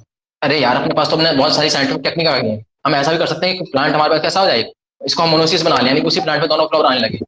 अभी तो सब कुछ पॉसिबल है ना, अभी तो हम इंसान को कुत्ते के कान लगा सकते हैं ना, तो ऐसा बनाया जा सकता है। कहने का मतलब ये है कि मैंने देखा है ना ये बनता घर भी पे, रहता है। मैंने घर पे जितने बार भी एक पपाया प्लांट लगाया ना, वो पूरा बड़ा हो जाता है, सब कुछ हो जाता है, उसमें पपाया लगते भी हैं, बट वो ग्रीन ही रहते हैं और ग्रीन में ही गिर जाते हैं, कभी पकते नहीं है। और पकते भी तो अजीब से होते हैं, पक ही नहीं पाते हैं, तब समय से पहले टूट के गिर जाते हैं, सर पूरे वो बड़े हो ही ऊपर नहीं दोनों पाते हो। पकते हैं, उसको नीचे उतार के रखना पड़ता है फिर पकते हैं शायद। नहीं वो कभी नहीं, होता ही पेड़ नहीं है, पे ही वो पक जाते हैं। पेड़ पे ही पक जाते हैं, बड़े तो साइज में तो बड़ा होता है ना, वो बड़े नहीं होते थे, लेकिन जहाँ पे दो पपाया के प्लांट पास में लगे होंगे, तो वहां पे ऐसा हो जाता है। सर अगर दोनों पपाया का प्लांट पे फीमेल फ्लावर ही आए तो फिर? वो तो एक बड़ी बात होगी, तो होगा ही नहीं उनका, वही नहीं होगा उनमें सर फर्टिलाइजेशन, दोनों का आपस में पॉलिनेट होना जरूरी है, अगर नहीं होगा तो फ्लावरिंग नहीं होगी। फ्लावरिंग होगी फ्लावरिंग बट भी नहीं होगी। वो फर्टिलाइजेशन नहीं होगा। नहीं कई बार ऐसा हो सकता है ना कि एक प्लांट पे दोनों फ्लावर हैं, जैसे हम लोग बात कर रहे थे अभी, इसमें किसमें होगा वो बाइसेक्सुअल फ्लावर मान लो है, एक ही प्लांट पे है, तो उसमें हो जाता है, बाइसेक्सुअल फ्लावर है उसमें हो जाता है, तो उनके होने के बाद जो उससे फ्रूट बनता है वो फ्रूट स्टेबल नहीं होता है, फ्रूट जेनेटिकली स्टेबल ना स्टेबल होने नहीं का होता, मतलब मैं समझ नहीं पा रहा हूँ। प्री मैच्योर फॉल हो जाता है, वो समय से पहले, उसको मेच्योरिटी नहीं आती, तो वो पकेगा कहाँ से? समझ रहे हो ना? बट क्या ये जेनेटिक डिपेंडेंसी है? हाँ इसको तुम पढ़ना, तुम्हें मिल जाएगा ये, गूगल पे करना या फिर किसी बुक में देखना, ये बुक में तो शायद नहीं मिलेगा, लेकिन बट ये गूगल में ये मिल जाएगा। ये पपाया प्री मैच्योर फॉल क्यों होता है, तो बताएगा ये डायोसिस प्लांट होता है, ऐसा ऐसा सब लिखा होगा। बट तुम्हें हालांकि क्वेश्चन उतना लंबा नहीं आएगा, क्वेश्चन केवल इतना ही आएगा कि डायोसिस प्लांट कौन कौन से होते हैं। शायद क्वेश्चन आया भी है, ये पिछले साल आया था या इस साल आया था, प्रीवियस ईयर में 2020 में आया था ये क्वेश्चन, इससे इसी लाइन से आया था ना, इस लाइन से क्वेश्चन आया था। शायद इस साल आया था, मुझे याद नहीं है, बट आया है तो इन्हीं 2 साल के अंदर आया, या तो 2020 में आया, या 2021 में आया, या फिर 22 में आया। ठीक है, Yes, चलो sir, थोड़ा सा शायद चलते हैं आया। आगे। हाँ, शायद नहीं आ रहे, आया है यार, 1 घंटे से ज्यादा तो हो ही गया है। बट क्लास तो ये पता है कितनी सी, देखो यहाँ से स्टार्ट करे थे हम लोग, यहीं से स्टार्ट करे थे ना, यहाँ से स्टार्ट करे थे, और ये पेज कर पाए हैं केवल पूरे दिन में। कॉन्सेप्ट बहुत अच्छे से क्लियर हुआ, हुआ नहीं अभी? अच्छे से क्लियर हुआ सर।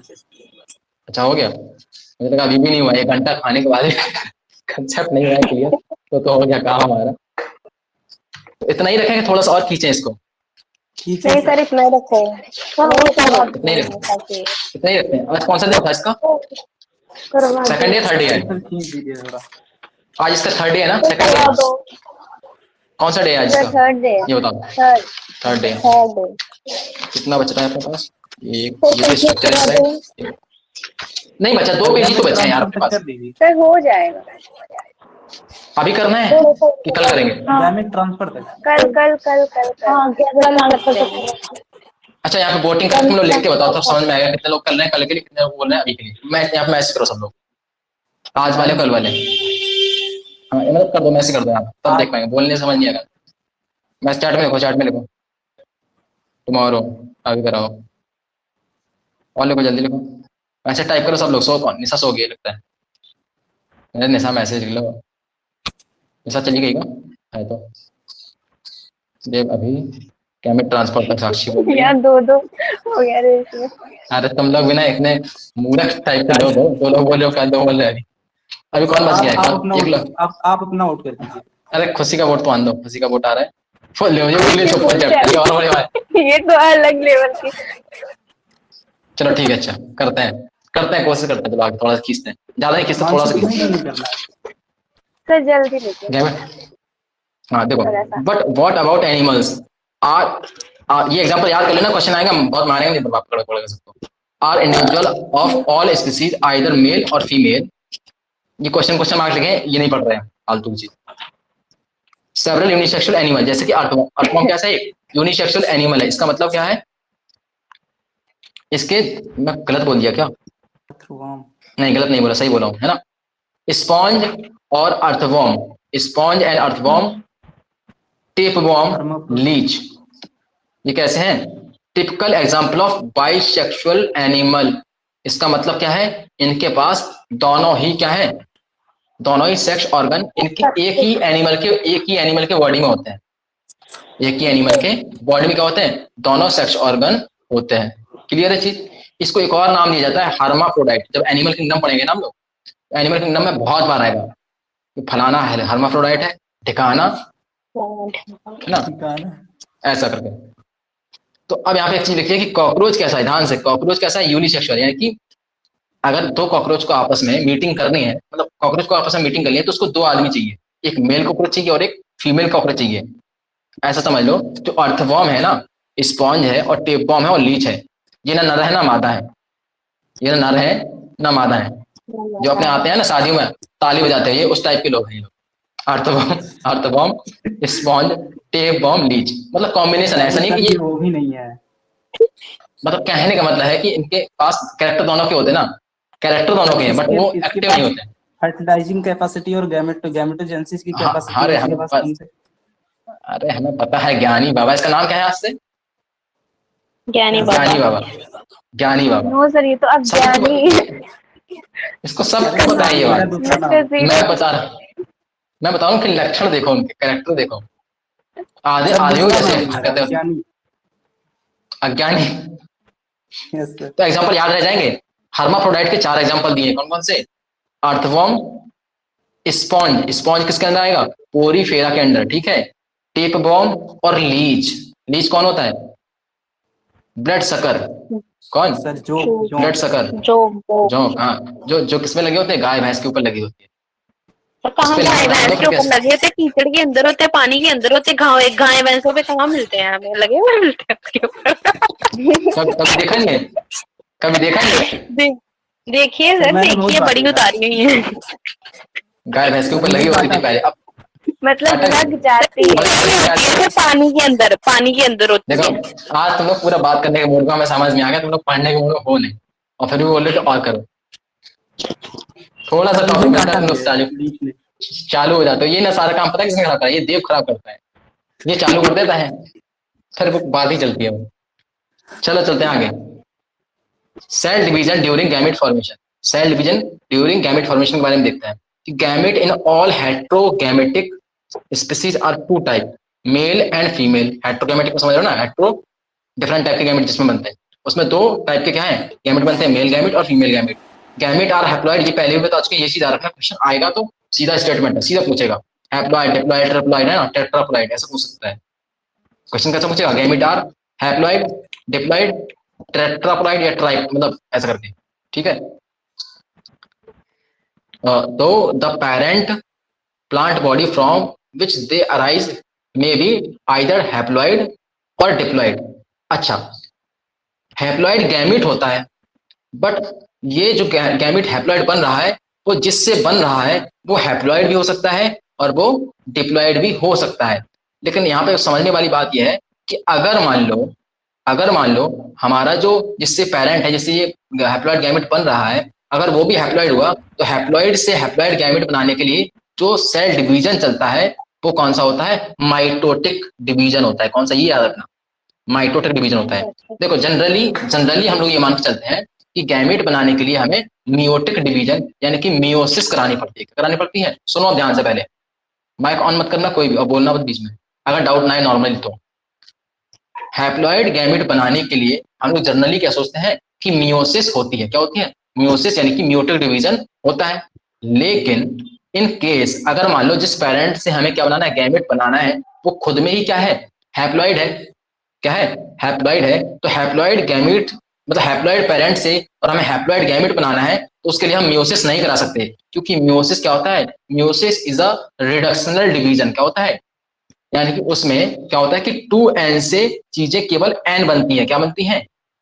n। किसमें बनती हैं ये चीजें? ये बनती है 2n से n बनती है किसमें? ये बनती है मियोसिस में। किसमें बनती है?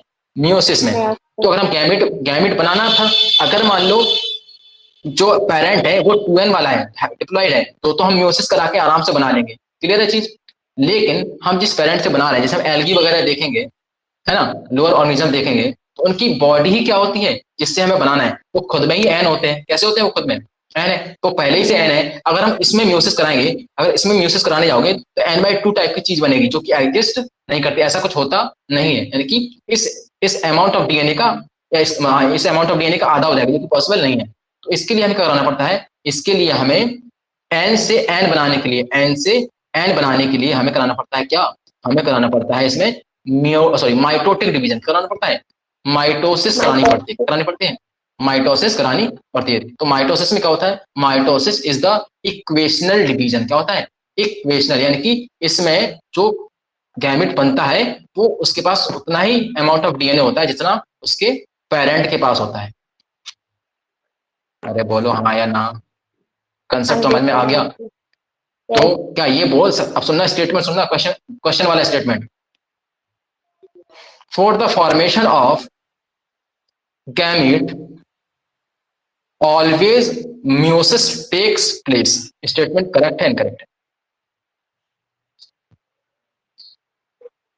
अरे for the formation of gamete meiosis मतलब ऑलवेज म्यूसिस टेक्स प्लेस, सही है गलत? अभी नहीं बोल पा रहे, जब क्वेश्चन पूछ रहे तभी नहीं बोल रहे हो, वैसे बकैती करा लो तुम लोग से। रॉन्ग है। रॉन्ग है ना? क्योंकि हमें गैमेट बनाने के लिए हम म्यूसिस से भी बनाया जा सकता है, और for the formation of gamete always meiotic division takes place. No, wrong है। नो ना, क्योंकि यहाँ पे हमेशा मियोटिक डिवीजन नहीं चलता। In case of haploid parent mitotic division takes place. बात सही है? जो हैप्लॉइड प्लांट होते हैं उसमें सर इक्वेशनल डिवीजन सही हो जाता है गैमेट फॉर्मेशन। किसमें? जो हैप्लॉइड प्लांट होते हैं, हाँ, हैप्लॉइड प्लांट होता है, हैप्लॉइड कुछ हैप्लॉइड ऑर्गेनिज्म भी होते हैं। Yes sir. Not only haploid plant, there are some haploid animal also, lower animal जो होते हैं ना उनमें भी ऐसा सर पाया जाता एनिमल्स है। में भी होते हैं क्या ऐसा? हाँ देखेंगे हम लोग, एग्जाम्पल शायद है प्लांट्स इसका। नहीं होते। अरे यहाँ तो देख लेंगे अगर होगा तो एग्जाम्पल, ओके सर। बता रहे हैं ना अभी तो हम डिवीजन पढ़ेंगे, सेल डिवीजन पढ़ेंगे तो वहाँ पे देख लेंगे, थोड़ा सा वेट कर लो। लोअर एल्गी वगैरह में तो होता ही है, ये तो पता ही है सबको। जायगोटिक ठीक है, मिक्सचर होता है। जैसे कि तुम उसमें, चलो देखेंगे तो फिर बताएंगे। हाँ क्या बता रहे थे, जिस समझ में आ गई ना, यहाँ से वेरिएशन का क्वेश्चन हो जाएगा तो बना लोगे, नहीं बना लोगे? जी बना अब देंगे। उसके बाद क्या लिखा है कि carefully examine that the flow chart of life cycle of algae, algae की हमें लाइफ साइकिल पढ़नी है जो कि शायद 11th में दी है, तो हम देखेंगे वहां पे किसमें दी होगी, प्लांट किंगडम में दी होगी है ना, प्लांट किंगडम में एल्गी की लाइफ साइकिल दी है। अल्टरनेशन ऑफ कौन सी जनरेशन होती है? हाँ उसमें क्या होता है, haplontic type of life cycle पाई जाती है। Haplontic diplontic. हैप्लॉन्टिक कौन सी वाली होती है, हैप्लॉन्टिक डिप्लॉन्टिक या डिप्लोहैप्लॉन्टिक या हैप्लोडिप्लॉन्टिक? एल्गी में हैप्लॉन्टिक होता है। हैप्लॉन्टिक टाइप ऑफ क्या होती है, लाइफ साइकिल होती है। अब ये हैप्लॉन्टिक क्या होती है, हैप्लॉन्टिक का मतलब होता है एन से, देखो एन ही पेरेंट बॉडी थी, कहाँ लिखेंगे, हैप्लॉन्टिक का मतलब है कि एन ही पेरेंट बॉडी थी और इससे एन टाइप ऑफ क्या बनता है, गैमीट बनता है। तो इस तरीके से एन से एन बना और इस एन से फिर से क्या बन गया, एन फिर से एन बन गया। ठीक है, तो हम ये आगे साइकिल देखेंगे तो समझ में आएगा। तो इतनी बात समझ में आ रही कि नहीं आ रही? यस आ रही है सर। सर, सब आ रही है। उसके बाद पढ़ते हैं कि several organism belonging to Monera, several organism belonging to Monera, fungi, algae, bryophytes have haploid plant body. कौन कौन?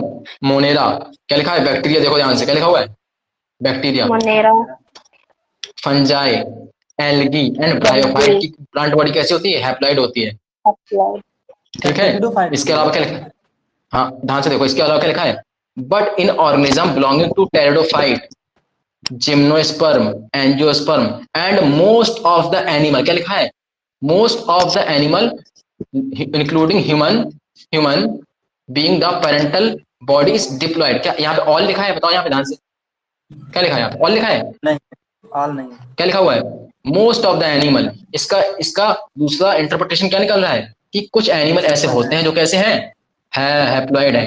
अभी चमका नहीं चमका, समझ गया सर। चमक गया ना। तो हमें इस ऑलमोस्ट जनरली पे ध्यान रखना पड़ता है, स्टेटमेंट ऐसा ही आता तो वहां पे गलती होती नहीं होती, फिर क्या तो सर सिली मिस्टेक हो गई बस, समझ रहे हो ना। तो सिली मिस्टेक नहीं करनी है, तो उसके लिए हमें थोड़ा सा फोकस करना है। ये इतना एक परसेप्शन बन जाता है कि टीचर वहां पे जो कर रहे हैं ना ऑनलाइन, वो यही तो कर रहे हैं, वो एक डायरेक्ट स्टेटमेंट दे देते हैं बिना सब कुछ देखे समझे। बच्चों को, स्टूडेंट्स को करते हैं डायरेक्ट स्टेटमेंट दे देते हैं, वो इसी से स्टिक हो जाते हैं कि बस ऐसा ही होता होगा, जो कि नहीं करना है। अगर सिली मिस्टेक से बचना है, सिली मिस्टेक से बचने का एक तरीका है कि किसी एक स्टेटमेंट पे तुम्हें स्टिक नहीं होना है, उस स्टेटमेंट के अराउंड में देखना है घूम फिर के कि क्या पॉसिबिलिटी है। समझ आई बात, नहीं आई? तो क्या यहाँ पे अंडरलाइन कर सकते हो इस चीज को, नहीं कर सकते हो सब लोग क्या, कि कौन कौन, मोनेरंस, फंजाई, एल्गी और ब्रायोफाइट्स, ये किसके अंदर, ये कैसे, इसकी इनकी प्लांट बॉडी कैसे होती है, हैप्लॉइड होती है। डोमिनेटिंग फेज इंक्लूड किया गया है क्या? कौन सी फेज? Dominating phase. टेरिडोफाइट भी होता है पार्ट, बहुत छोटा सा पार्ट होता है, बहुत छोटा सा पार्ट है ना, तो उसको इंक्लूड नहीं करते क्योंकि लाइफ साइकिल में most of the part, life cycle में जो ब्रायोफाइट में जो क्या बनता है, जाइगोट बनता है, उसमें फर्दर डिवीजन हो जाता है, फिर उसमें जाइगोटिक म्यूसिस हो जाती है ना। Yes sir. अरे हो जाती है ना, तो जाइगोटिक म्यूसिस से फिर क्या बन जाता है, हैप्लॉइड बनता है, उस तरीके से प्लांट बॉडी बन जाती है। तो वो जाइगोट वाला पोर्शन आता है कितना सा, बहुत छोटा सा आता है। समझ आ रही नहीं आ रही?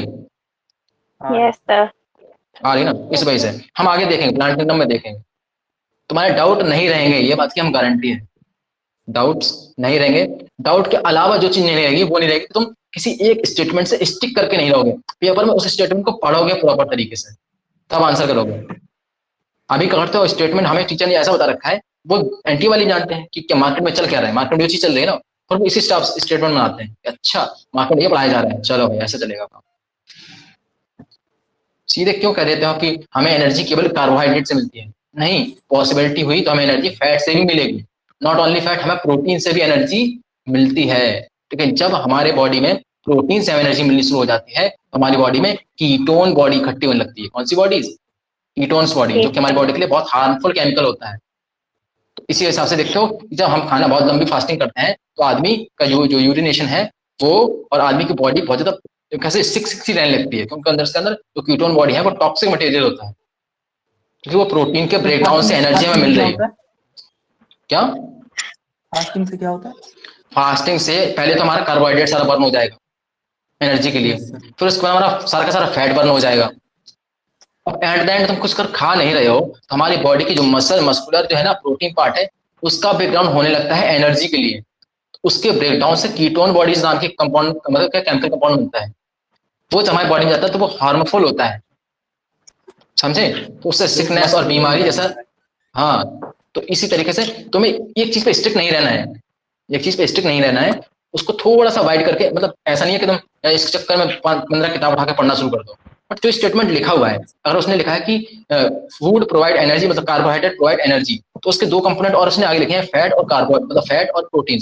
क्या उनसे भी एनर्जी मिलती है नहीं मिलती, ये चीज हमें समझ लेनी है। हम ऐसा बोल रहे हैं कि ओनली कार्बोहाइड्रेट प्रोवाइड्स एनर्जी, तो ये स्टेटमेंट गलत हो जाता है, समझ रहे हो ना?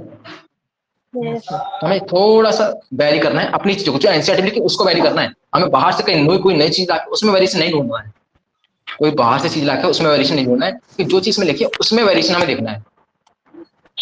चमका नहीं चमका?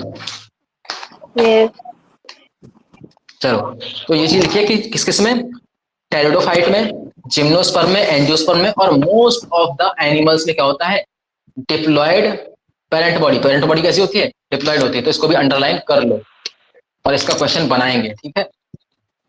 तो आज का टास्क जाता है निशा को।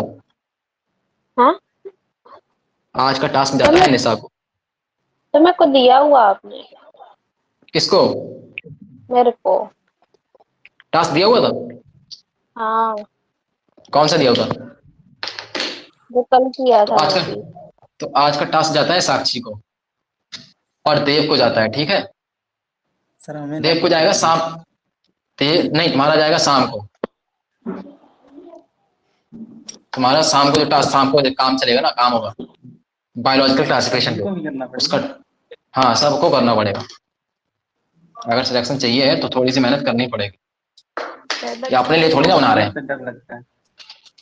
मैंने से तो छोड़ दो, तो नीट छोड़ दो, फिर पढ़ाई लिखाई बंद करो, पढ़ाई लिखाई बंद करो, खेती करो, डलिया डालो, मट्टी फेंको, समझे? समझे? सरकार चला रही है वो नहीं, मजदूरी वाला काम वो करो, उसमें और मेहनत लगेगा। तो ये चीज समझ में आ रही है? इंक्लूडिंग ह्यूमंस भी लिखा है इसमें, ध्यान रखना। बस ये तो नॉर्मल चीज सब लोग जानते हैं कि हम लोग कैसे होते हैं। हम लोग हैप्लॉइड होते हैं ना, हम लोग कैसे होते हैं? हम लोग हैप्लॉइड होते हैं ना। हैप्लॉइड? ये बोल रही है यस, ये बोल रही है यस, बोल ये यस बोल रही है यस। सुन तो लिया करो क्या बोल रहे हैं। कुछ भी बोलना, अभी ना ये भी यस बोलना है। अभी ये चीज भी, अभी बीच बीच में ये भी चीज चलेगी, देखते हैं फोकस इसका कितना रहता है। It's obvious that meiosis and meiosis के बारे में क्या लिखता है? म्यूसिस क्या है? रिडक्शन डिवीजन है, रिडक्शन डिवीजन है, has to occur if diploid body has to produce haploid gamete. ये चीज क्लियर है, आप समझा चुके हैं कि अगर डिप्लॉयड बॉडी है तो उसमें म्यूसिस होगी, और अगर हैप्लॉयड बॉडी है तो उसमें माइटोसिस होगी। ये बात क्लियर है? बस इतना ही रखते हैं, आगे नहीं करा रहे हैं आज, कल ही कराएंगे। ये पैराग्राफ भी करवा दो सर, ये पैराग्राफ भी करवा दो। ये कराना पड़ेगा, फिर मुझे ये भी समझाना पड़ेगा। ये तू पूरा। बॉडी बनने लगेगी मेरे अंदर। हाँ ले लो देख लो, तुम मानो नहीं। क्या कहता है? In diploid organism specialized cell called meiocyte क्या होती है? गैमीट मदर सेल होती है, मतलब ऐसी सेल जो गैमीट्स को बना रही है, क्या कर रहे हैं? जो गैमीट का फॉर्मेशन करेंगे, वो सेल की कहलाती हैं, वो म्योसाइट्स कहलाती हैं। यानी कि ऐसा समझ लो कि अगर पूछ रहे हैं कि बताओ मियोसिस किसके अंदर होता है, तो मियोसिस होता है मियोसाइट के अंदर। किसके अंदर होता है? मियोसाइट के अंदर, ठीक है? ये किसकी बात कर रहा है? डिप्लॉयड ऑर्गेनिज्म की। किसकी? डिप्लॉयड ऑर्गेनिज्म की बात कर रहा है। अगर वो ऐसा बोले कि in haploid organism specialized cell called meiocyte undergo meiosis, तो क्या हो जाएगा? ये बोलो, अरे बोलो। स्टार्टिंग में क्या बोले थे, एप्लॉयड या डिप्लॉयड? हैप्लॉइड बोला था यहाँ पे मैंने। गलत हो जाएगा। गलत हो जाएगा, तो ये चीज याद रखनी है कि मायोसाइट किसके अंदर होती है भैया? मायोसाइट होती है डिप्लॉयड ऑर्गेनिज्म के अंदर। नहीं समझे? समझे? डिप्लॉयड डिप्लॉयड ऑर्गेनिज्म के अंदर मायोसाइट होगा, हैप्लॉइड के अंदर मायोसाइट नहीं होगा। नहीं उनकी होगा। सेल को हम मायोसाइट नहीं कहेंगे। कोई देखो, कोई नहीं कमेंट्री कर रहा है मेरे पीछे से, मिमिक्री कर रहा है। अच्छा, उसके बाद कौन सी मायोसिस किसमें होती है? म्योसाइट होती है। ये चीज याद रहेगी नहीं रहेगी? भूल जाओगे? याद रहेंगी। याद रहेगा। अगली लाइन क्या है? At the end of meiosis, at the end of meiosis only one set of chromosome get incorporated into gamete. हमारे एक सेल के पास कितने? दो सेट, मतलब कितने? दो सेट ऑफ क्रोमोसोम होते हैं डिप्लॉयड के अंदर। तो गैमीट के अंदर वन सेट ऑफ क्रोमोसोम ही जाएगा। कब? जब म्योसाइट में म्योसिस होगा तब। बाकी इसके हम जब म्योसिस पढ़ेंगे तो बाकी चीजें हम वहां पे डिटेल में समझेंगे। ठीक है। अच्छा, उसके बाद यहाँ क्वेश्चन देखा, क्वेश्चन लिखा है वही खत्म हो गया। ठीक है। क्या लिखा है कि आर एंड फिल डिप्लॉयड एंड एप्लॉयड। तो देखो यहाँ पे ध्यान से, यहाँ पे कुछ हमें ऑर्गेनिज्म दिए हुए हैं पहली चीज, और ये सारे के सारे ऑर्गेनिज्म कैसे दिए हुए हैं? Chromosome number in meiocyte diploid two N gamete haploid and some organism fill in the blank. तो यहाँ पे जितनी भी चीज दी है वो सारे कैसे कैसे दिए हुए हैं? यहाँ पे हमें ये डिप्लॉयड ऑर्गेनिज्म दिए हैं। क्या दिए हैं? डिप्लॉयड। तो कह रहा है कि अगर ह्यूमन बीइंग के अंदर कितने 46 क्रोमोसोम होते हैं म्योसाइट के अंदर। किसके अंदर? म्योसाइट के अंदर। तो बताओ, जब हैप्लॉयड गैमेट बनेगा यानी कि स्पर्म या ओवम बनेगा, हैप्लॉयड गैमेट का मतलब क्या है? स्पर्म या ओवम बनेगा ह्यूमंस के अंदर, तो उसके अंदर कितने नंबर ऑफ क्रोमोसोम होंगे? कितने नंबर ऑफ क्रोमोसोम होंगे? 23 क्रोमोसोम होंगे। ठीक है। सर ये अगर नहीं करना होगा। नहीं, सबका याद नहीं करना है, कुछ का याद करना है। जैसे कि एक ये लिखा है लंबा चौड़ा, ऑफिनो हाँ, ये याद ऑफिओग्लोसम, ये याद कर लेना है। फ्रूट फ्लाई याद कर लेना। कौन सा? Fruit fly. ठीक है। ह्यूमन बीइंग का सबको याद रहता है। इसके अलावा मेज याद कर लेना, मेज। ठीक है। मेज के अलावा और ये तीन तो याद करने हैं, और एक राइस कर लेना। बटरफ्लाई का। ठीक है, बस इतना ही काफी है, इतना काफी है। और अगर ज्यादा मन कर जाए तो एक बटरफ्लाई कर लेना, बस इतने से ज्यादा मत करना। और याद इसको कैसे पता? याद इसको कैसे करोगे? याद का तरीका अलग होता है। ऐसे याद करोगे कैसे? ऐसा और ऐसा याद मत करना। कैसा? ऐसा और ऐसा, कि इसका इतना म्योसाइट है और इसका इतना, पूरा नंबर याद कर लो। केवल कोई एक चीज याद कर इनमें लो, से किसी एक याद कर लेंगे सर। दूसरे का या तो आधा कर लेना या फिर डबल कर लेना। अगर ये वाला क्रोमोसोम नंबर गैमेट का याद कर लोगे तो उसका डबल कर दोगे तो म्योसाइट मिल जाएगा। अगर म्योसाइट याद कर लोगे तो उसका आधा कर देना, गैमेट मिल जाएगा। ठीक है।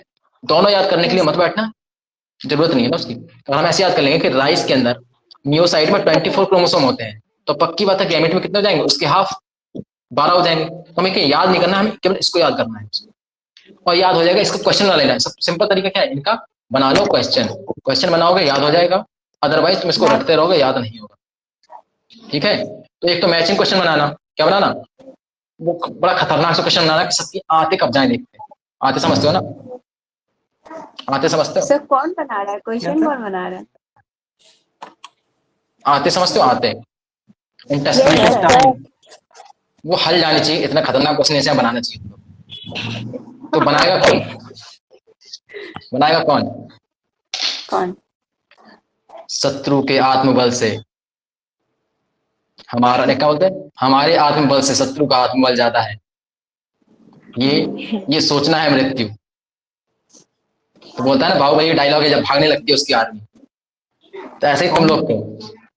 कौन सी? अरे बाहुबली में, बाहुबली में तब तो मैं कई बार जब वो बोलता है इमड़ा, वो करता है ना वो उसका वो वाला, तब फाइट होती है ना वहां, तब वो बोलता है ये डायलॉग। जब भागती है उसके हाथ पैर कटने लगते हैं, उनका जो व्यू बनाते हैं, व्यू रचना टूट जाती है उसके बाद, तो वहां पर डायलॉग मारता। वो डायलॉग याद कर लेना तुम लोग कि क्या, कि अपने आत्मबल से शत्रु का आत्मबल, यानी कि तुम्हारा आत्मबल और एनटीए का आत्मबल, तो तुम्हारे आत्मबल से एनटीए का आत्मबल ज्यादा है।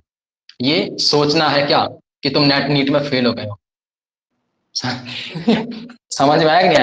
यानी कि तुम्हारा आत्मबल हमेशा, ये मीम बन सकता है ना, मीम। अब तो डर मीम बन सकता है आराम से, मीम बन सकता है ना एक मस्त। समझ आई बात नहीं आई? क्वेश्चन जोड़ के अब मीम बनाएंगे। अभी समझ आ गया? क्यों डर लग रहा है? यस आत्मबल वाली बात। चलो ठीक है, क्लास हो गई बहुत बात। आप इसको थोड़ा सा देखें, यहाँ से क्वेश्चन आता है, ये वाला, ठीक है? अभी नहीं देखें, कल देखेंगे। 2-3 क्वेश्चन यहाँ से आते हैं। एक तो ये मार्केंसिया वाला क्वेश्चन आया था शायद मार्केंसिया से आया था ना, 2021 में। मार्केंसिया से भी आता है, मार्केंसिया से भी आता है, और इससे भी आता है। क्या है ये? कारा। कारा का क्वेश्चन आया था 2021 में। हाँ, कारा से भी आया था और मार्केंसिया से भी आया था शायद। जैसा 2022 में आया या फिर 2020 में आया, जहाँ तक। ठीक है, तो आज की क्लास नहीं रखो क्योंकि बहुत लंबी क्लास हो गई है। बीच में थोड़ा सा नेटवर्क भी चला गया था, तो 10-15 मिनट काट तो 1.5 घंटे की तो हो ही गई है। रिकॉर्डिंग देख रहा हूँ, होगी नहीं होगी। तब 2 आवर्स की क्लास रखिए। हाँ, बहुत सही बेटे, ये मरवा देंगे। नहीं नहीं ठीक है। तुम लोग मैं बता रहा हूँ ना, फिर 1 महीने बाद तुम लोग यूट्यूब पे सर्च कर रहे होगे नया टीचर। हाँ समझना कैसे, पूरे दिन में 4-5 क्लासेस होती है, सारा समझना होता है। हाँ वही तो, आप ओवरलोड हो जाए। कम रखो। अभी इसका ना ड्रॉपर है, तो ये इसका ना ड्रॉपर को ना चुल रहती है। बड़ा मजे में है ये। अभी से करके बैठ जाते हैं, लेकिन अभी से बैठ जाएंगे ना, ये परेशान हो जाएंगे लास्ट में, ये थोड़ा सा रिलैक्स हो जाएंगे, इसलिए थोड़ा हर चीज कर लो। सर तभी अब तो मुझे proper है। रिलैक्स होना है, बहुत झेल लिया। हाँ, बहुत झेल लिया सर, अब नहीं रिलैक्स होना। तो तुम ऐसा करते चलो ना, साथ में तुम एक दिन में 2-3 चैप्टर खत्म करते चलो साथ में, और ऐसे भी करते चलो, तुम्हारी डबल तैयारी रहेगी ना। तो कर लो तुम 2 तरीके से तैयारी। चैप्टर तो बार बार खत्म ही कर देता हूँ, रोज खत्म कर दिया करो और रोज उसको क्वेश्चन लगा लिया करो। ठीक है, ये क्लास आया तो करो ये सेकंड ड्रॉपर है क्या? क्या? ये सेकंड ड्रॉपर है क्या? नहीं, सेकंड अटेम्प्ट था मेरा।